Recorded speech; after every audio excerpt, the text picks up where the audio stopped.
আজকে দেশের মধ্যে যে একটি বিভীষিকাময় অবস্থা, সারা বাংলাদেশের 18 কোটি মানুষ জিম্মি, বাংলাদেশের বর্তমান প্রধানমন্ত্রী, জাতির পিতার সুযোগ্য কন্যা রাষ্ট্রনায়ক শেখ হাসিনা, বাংলাদেশ আওয়ামী লীগের সংগ্রামী সভানেত্রী শেখ হাসিনা, যিনি দেশের বর্তমান প্রধানমন্ত্রী, তাকে জোরপূর্বক হত্যা করার জন্য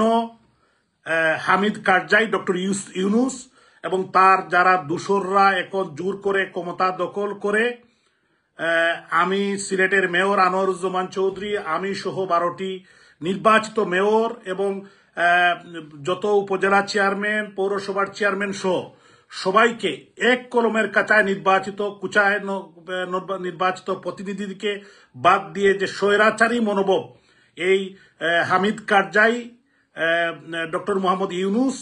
যে প্রমাণ করেছে, সে গণতন্ত্রে বিশ্বাস করে না।